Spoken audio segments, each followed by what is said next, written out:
making it nice here and so on. But as the people move in here, create their spaces, build their homes, they start to plant grass, they start developing little gardens and so on, and that is all quite important. What defines the limits of the town? The land under our control, which we own. Can you buy more land outside? Yes. Obviously, it is expensive, but it's something that we are strategically looking at again. On the short term, we have enough land to house 10,000 plus people currently. Oh, nice. If we densely developed up to 30,000, but we don't want to do that. We don't want that dense development. So currently, this has just been serviced. So now these plots will start selling. The people will clean it out and then start with construction. So primary service has been installed. To the right hand side is also very recent kind of developments and so on. So strategically our focus was infrastructure to house the amount of people that we can house on the amount of land that we currently have. But our strategic focus will shift a little bit towards expansion now as well. Obviously resources is always scarce, but then in scarce times you have to prioritize what you do. For example, we didn't prioritize roads. You know, gravel roads aren't great, but you can drive on them and you can continue with your economic activity. It's about I think more than 3 million rand per kilometer now to tar, very basic. So it's just not worth wasting our money on that on the short term. Obviously we want it, but to service industrial plots, to service commercial plots, to add high-speed internet to new developments, it's much more important because you grow your tax base, you grow the community, you grow opportunities, you grow the economy, and that in a bigger economy, obviously things like roads will be looked after. To the left, we are busy with putting in primary infrastructure, primary services for a lot of new development. So a lot of new houses that will be constructed here on our left-hand side. Is most of that done by digging a trench and then putting stuff in, or do you have directional drilling? Or? Yeah, we're just trench. Okay. Yeah. Actually, this was the first time we had to use explosives to break through through a rock bank. It was extremely hard rock bank, so we used explosive breaking for the first time. Yeah.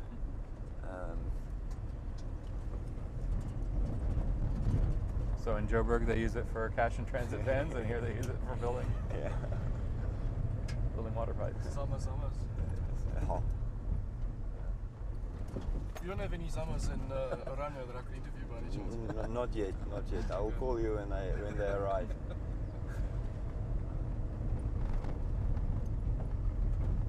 Ahead of us is 2 apartment developments. Oh, nice. As I said, resources always an issue. So what's done here is done by the Solidarity Movement. This is actually entirely done with investors' money. So they got a bunch of investors together, and people invested in this idea that. So one of the things to help a demographic move to a specific geographical area is just give them an entry-level housing option. Yeah. The moment people get opportunities, good jobs, and so on, they will move. That's just the way our people are. They will move into something more bigger, sustainable, their own plot and so on. So in front of us is Ganabos. As I said, it was done with investors' money, and the investors get serviced. They get return on investment by the amount of rent income that's pooled together then, Are there a lot of other projects that are built with outside investor money like that, or? Yeah, we also build our solar infrastructure with outside investment money, but we didn't want to use an international company because we want full control over our own infrastructure. So you're investor, you get good return on investment for the solar, about prime, you get prime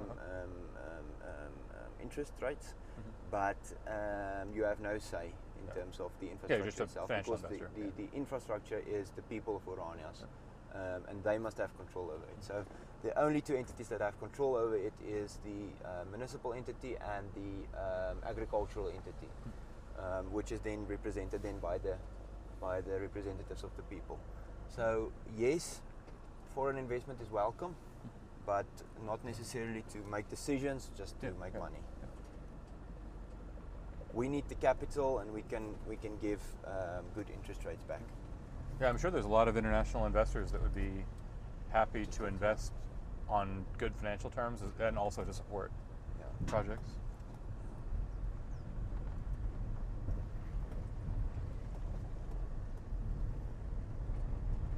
Especially if you're labor constrained, then being able to buy more capital equipment to make the labor more efficient would be great. Or to create training opportunities or whatever.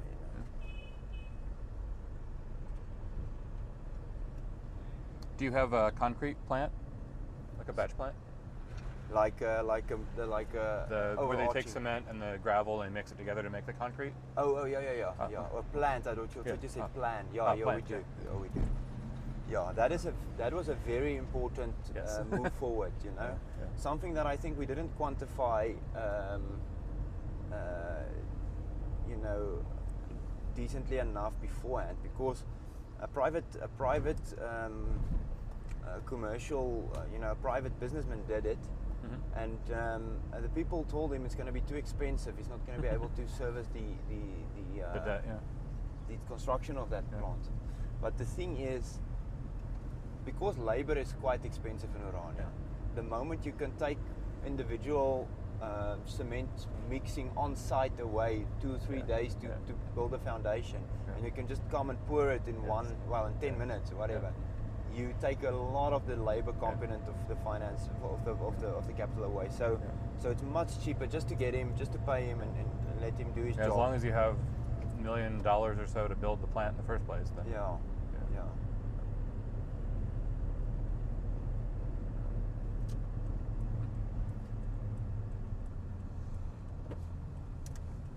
But I think the technical college is going to be one of the most important things long term, being able to train people to do stuff everywhere else too.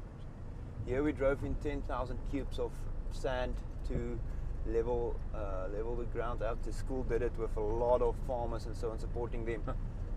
The idea being to create a flat surface so that we can build rugby fields. Oh, nice. Which is also going to be nice, but more about that in a second.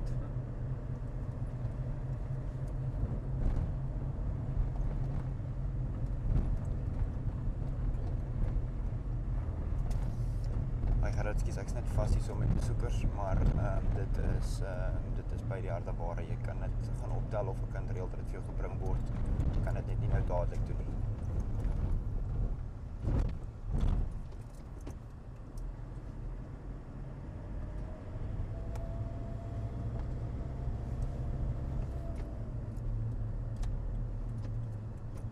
How many people do you think would move here if you had all the infrastructure for them? The main holdback currently is economic activity. Okay.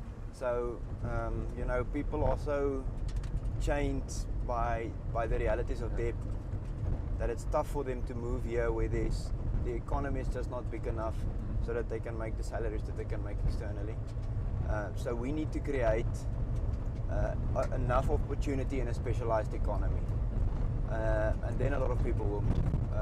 I think in the end, your ideological background is extremely important, but people need to move to real things, a real economy, real opportunities and things like that. If there were 50,000 jobs available here, you would have 50,000 people that would want to move here? I think so. I do think so, yeah. Here in front of us is that plant with the cement and the sand and all those kind of things. Oh, yeah. Yeah, my father used to sell those, so that batch plant. So.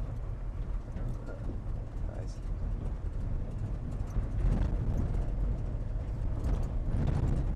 So in front of us is the original technical college as it was established in 2019.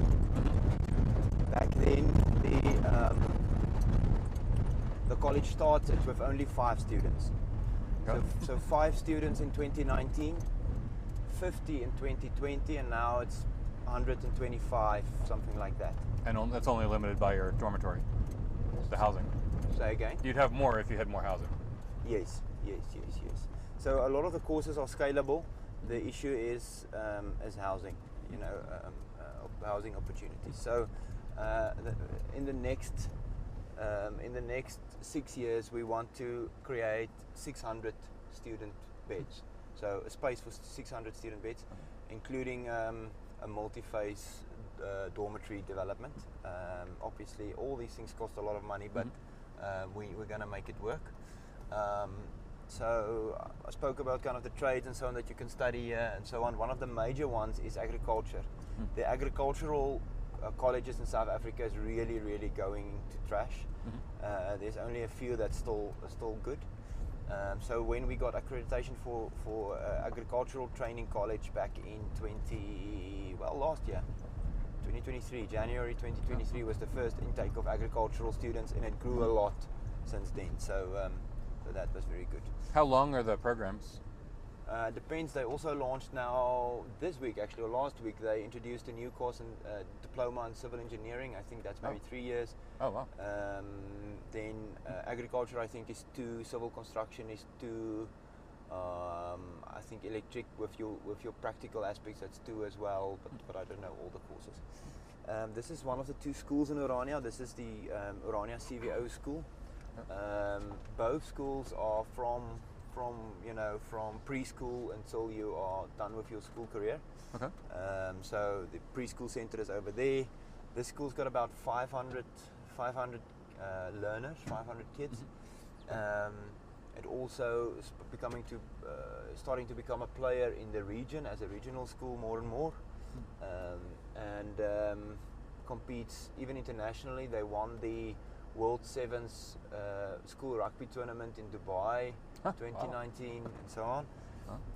And then this, for example, this project, this netball and tennis courts, the irrigation that feeds it and so on, all has to be funded some way. Okay, so the model is as follows. We have 2 schools in Orania, both are private schools. We want to have minimum state interference in our schooling. So both are private schools, but we also don't want to charge elite level private school costs. So you're in a situation where up to 50% of your budget does not come from your school fees. You have to finance it some other way. And one of the things the school did was to go to the surrounding farmers and say, listen, we want to do a competition to see who's the best farmer, and the way we're going to do it is we're going to have you compete who can produce the most tons of maize on a single hectare. So when your harvest is ready, you can choose which hectare your harvest looks the best, or your plants look the best, and then we will climb in the harvester with you, we harvest with you, and the guy with the highest amount of tons wins. Okay. But the trick is everyone donates the money from that ton that they produce to the school. Oh, nice. And that's always the competition. So they built this almost 3 million rand netball and tennis courts with that money and so on. A lot of very exciting things happening. So we have a grant plan, a city development plan, which is kind of where we want to go, how we want Orania to be in the future. And we got external city planners on a very high level to do that for us, to design it for us with our input. And this area to our left, for example, is already allocated solely for tertiary training development. So in short, what we would like is to build an Afrikaans university here. Yeah, having electronics program or something here would be great. Yeah, we don't have that yet, but we kind of has to start with the things that is firstly that's economically viable, for which we'll get students, that's necessary, and for which we have the capable lecturers too. So I think it's very important, things that you can do, remote work, programming, software engineers, things like that, to be able to feed that market as well. Okay, so here we are on the provincial road again. On this side is our water cleaning plants and so on. Interesting system that we have in Orania is every house in Orania gets 2 water connections, one red and one blue. And the reason for that is municipalities waste a lot of money into cleaning water that's only being sprayed out on gardens and that's used to wash cars and so on. You've got an outside connection and inside connection. One to water your garden, like to wash potable your versus car, non-potable, yeah. and one for cooking, drinking, and showering, and so on. And that works really well because both the end user and the municipality saves a lot of money that's not unnecessarily wasted. Very beautiful out there on the farmland. Yes. Orania is not the prettiest place in the winter. It's much better in this bit later in the spring and in summertime and so on. But the moment the wheat and the agricultural activity starts growing, it already looks a lot better.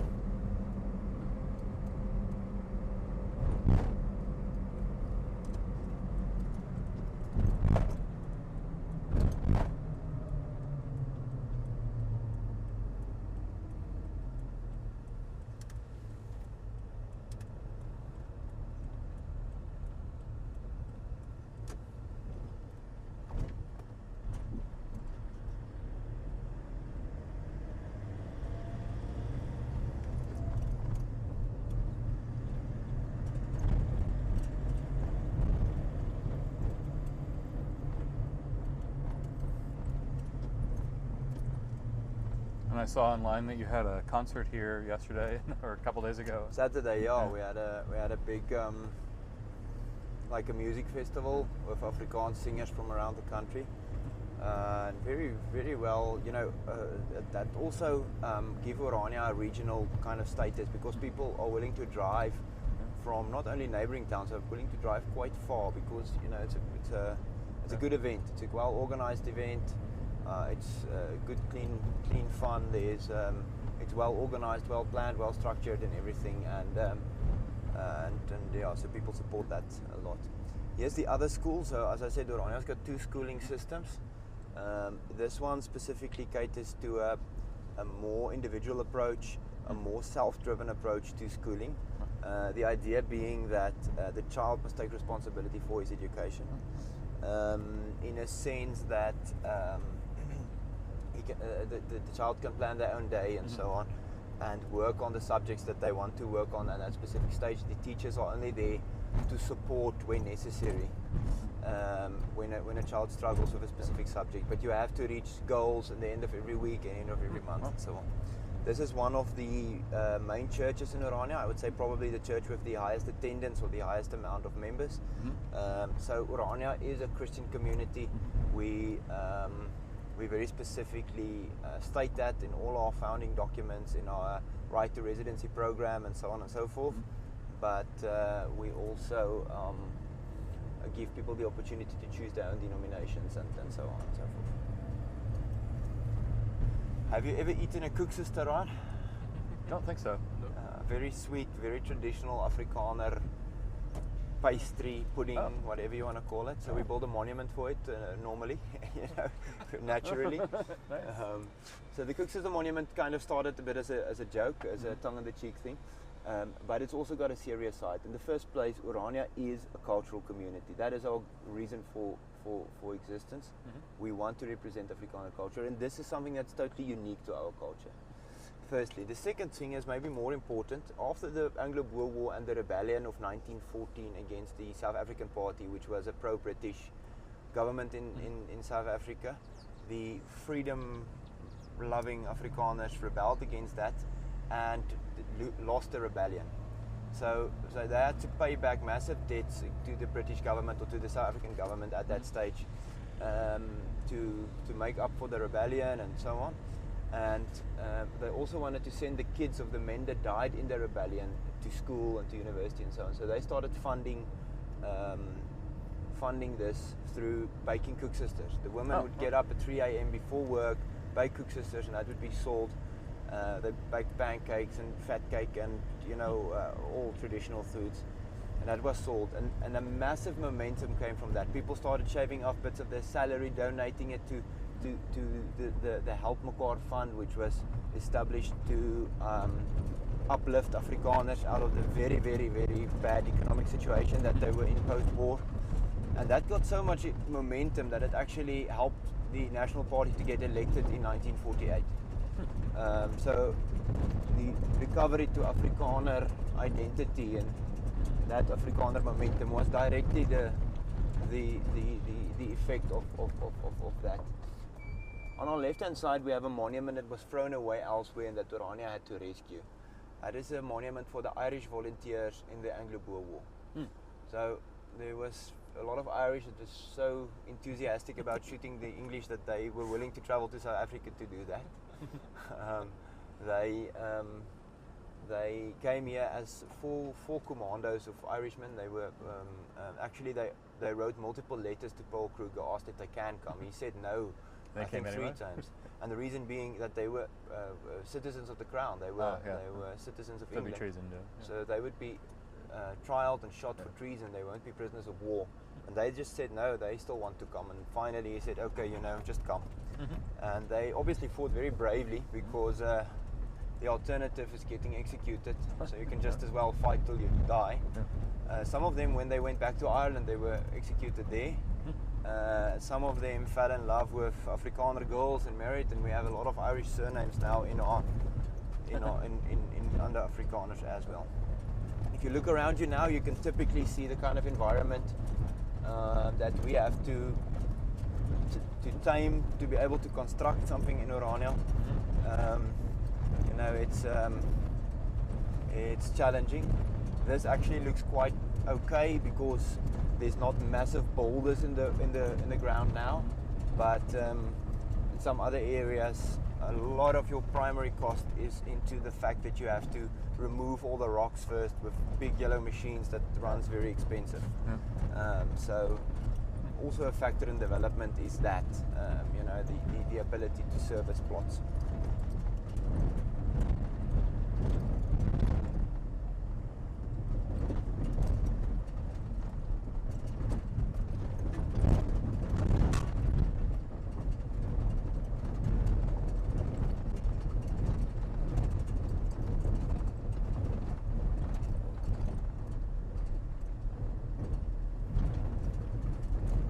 Ryan, if you want to, we can hop off here and sure. It's a good place to end the tour. Okay.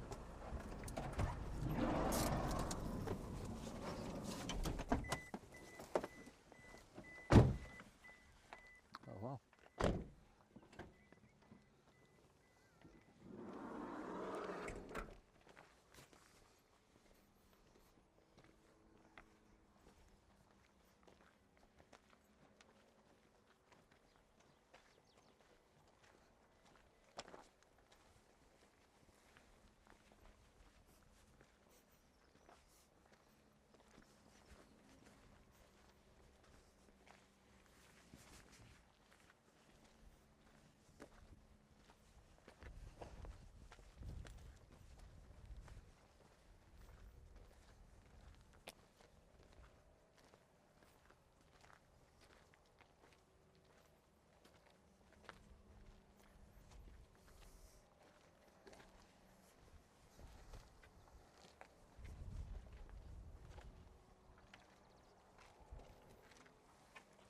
So this is what we call Monument Hill, or Beelde Kopje in Afrikaans. The idea here is to give a place for our monuments on our terms.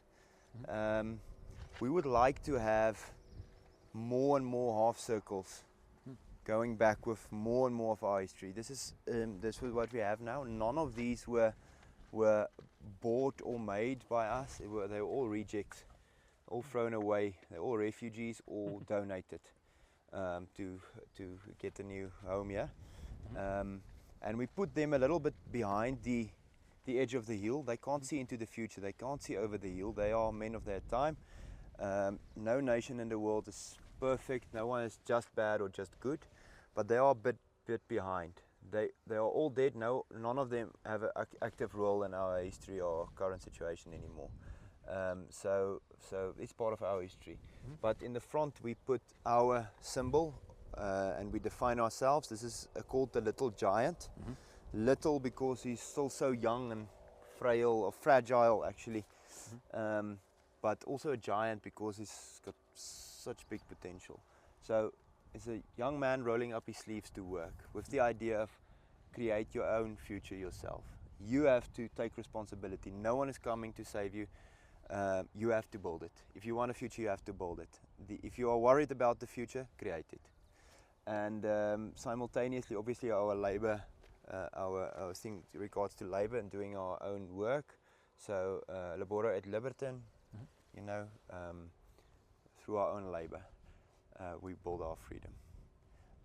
And then you can also see them on our flag. So it's important to have your own symbols, to define yourselves in terms of your own symbols, of which the flag and the statue are examples, but things like the ora, our local so-called currency, is also an example.